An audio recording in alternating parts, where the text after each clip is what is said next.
Tengan buenas noches, amigas y amigos.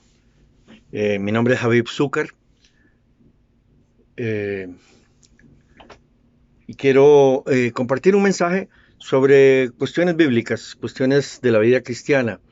Advierto que yo no soy pastor, no soy tampoco servidor con algún eh, servicio especial en alguna iglesia, ni mucho menos, simplemente, ni tampoco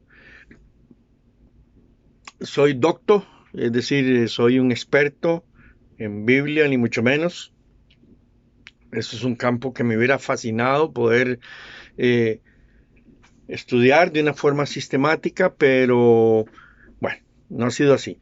Sin embargo, algo que escuché hoy en la prédica al mediodía que nos daba Dante Hebel en vivo, como todos los domingos que durante la pandemia ahora pues tengo el privilegio de ponerme junto a mi esposa a escuchar esas prédicas que nos gustan tanto y que nos edifican tanto. eh, Me motivó y dije, bueno, ¿por qué no?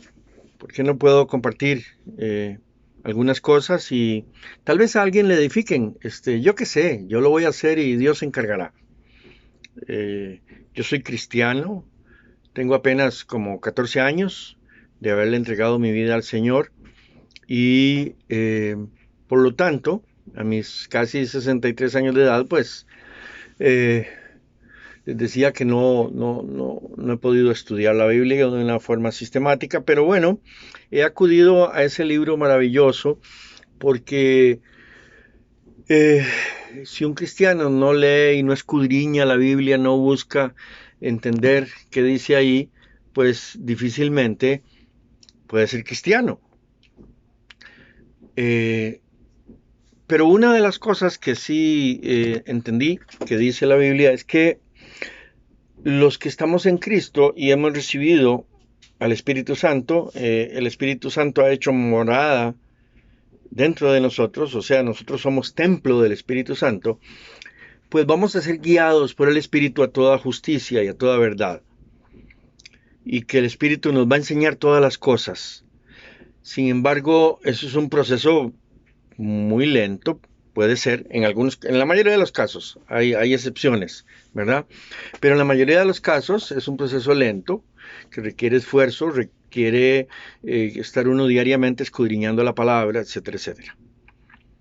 Y pues de ahí he aprendido muchas cosas, pero sobre todo escuchando a muchos pastores y predicadores y evangelistas y todo tipo de prédicas, de lecturas, etcétera, que a través de estos años he tenido que realizar porque tengo una gran sed de conocimiento de Dios, porque hay una gran verdad de la cual hay que partir. Usted no puede amar a Dios si no lo conoce. Si usted conoce a Dios, usted lo puede amar. Y entonces conforme yo más leo la palabra, la Biblia, sobre todo a mí, yo enfatizo mucho en el Nuevo Testamento, en el Evangelio de nuestro Señor Jesucristo, que es lo que a mí más me llega, más me interesa, porque eso es lo que me da las pautas, sobre todo para la vida cotidiana, digamos. Es cierto que es complementario, es decir, la Biblia es una sola, desde el Antiguo Testamento hasta el Apocalipsis. El personaje protagónico es nuestro Señor Jesucristo y todo gira alrededor de él y de la promesa de salvación que tenemos desde que Adán y Eva fueron arrojados del paraíso. Pero como el Señor Jesús es la materialización de Dios aquí en la tierra, si usted quiere ver a Dios, vea a Jesús. Si usted quiere conocer a Dios, conozca a Jesús. Si usted quiere alabar a Dios, alabe a Jesús. En fin, el Evangelio, el Nuevo Testamento que llamamos, el Evangelio de salvación de nuestro Señor Jesucristo, su intenso ministerio de 3 años aquí en la tierra, pues es lo que más a mí, por razones particulares, es lo que más me motiva, lo que más me llega. Y bueno, hoy escuchaba esa frase de cómo una mujer en la época de nuestro Señor Jesús fue sorprendida en el acto de adulterio. Es decir, ella estaba teniendo relaciones sexuales con un hombre que no era su esposo. Y entonces los fariseos y los líderes religiosos toman a esta mujer y dicen, aquí está, con esta mujer vamos a probar a Jesús para ponerle una trampa, porque ellos querían deshacerse de Jesús. Y entonces llevan a la mujer que, bueno, si estaba en pleno acto sexual, pues posiblemente estaba desnuda. Entonces, bueno, ella se medio cubrió, seguro con una sábana o lo que fuera, y así la llevaron arrastrada a empujones a donde estaba el Señor Jesús, que parece que estaba sentado ahí en el suelo, y le preguntan, maestro, rabí,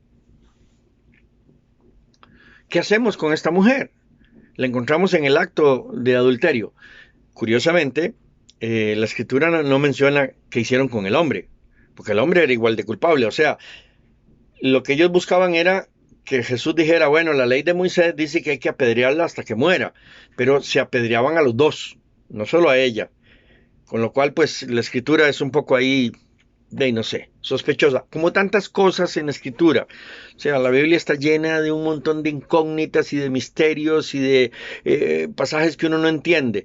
Por eso cada vez que alguien dice, la Biblia es clara, Dios mío, la Biblia no es clara. La Biblia es una colección de libros muy complejos y que requieren la guía del Espíritu Santo, requiere leerse con fe para poder entenderse y requieren muchísimos casos que un maestro nos explique, ¿verdad? Porque hay cosas que simplemente no se entienden.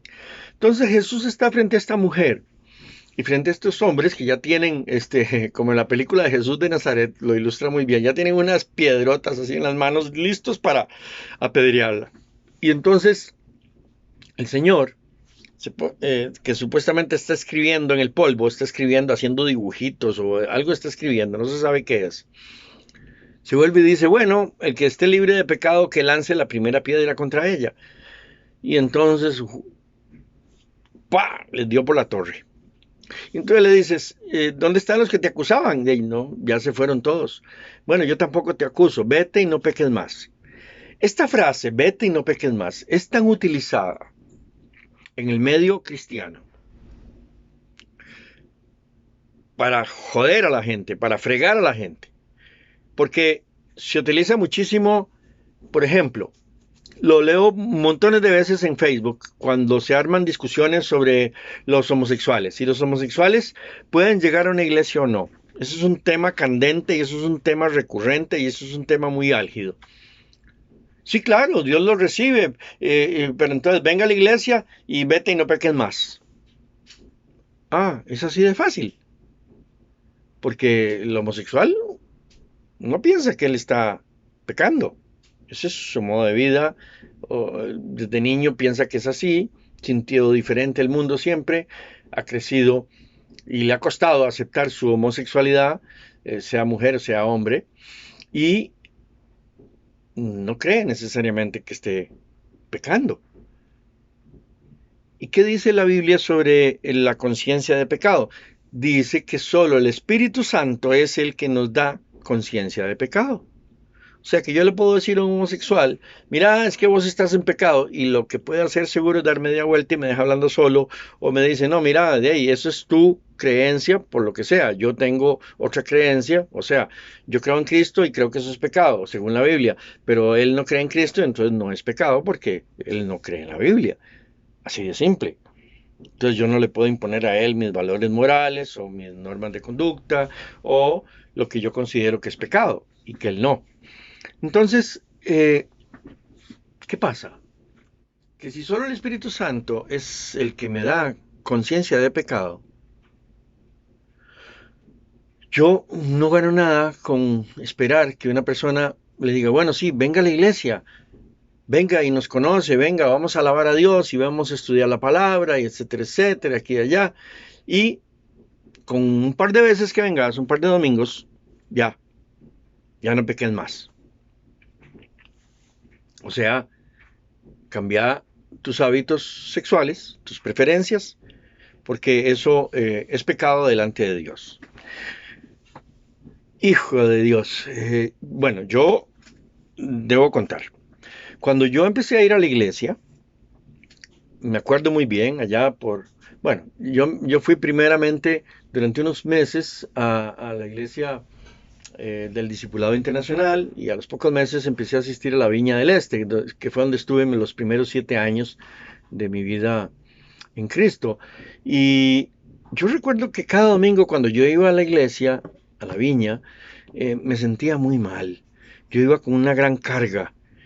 Tenía esa sensación, esa convicción de que yo estaba pecando y que yo cometía pecados recurrentemente y que no lo podía evitar. Y así iba todos los domingos a la iglesia. Entonces yo entraba con el rabo entre las piernas, muy deprimido, ahuevado, porque sentía esa carga de pecado, ¿verdad?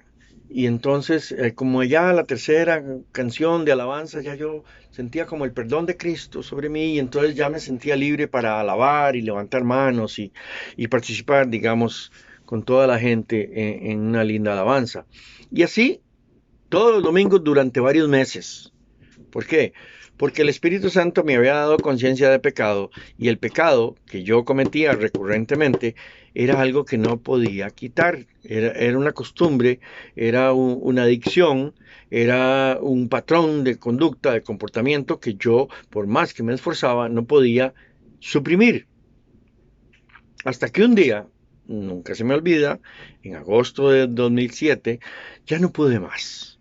Caí de rodillas y le dije, Señor, por favor, pero así desde dentro de mi corazón, desde las vísceras mías, le dije, Señor, por favor, ya no puedo más, quítame esta cochinada que me está matando. Y el Señor hizo así como por magia, y ¡fum! Y me liberó. Y me liberó de esa conducta y me liberó de esa adicción.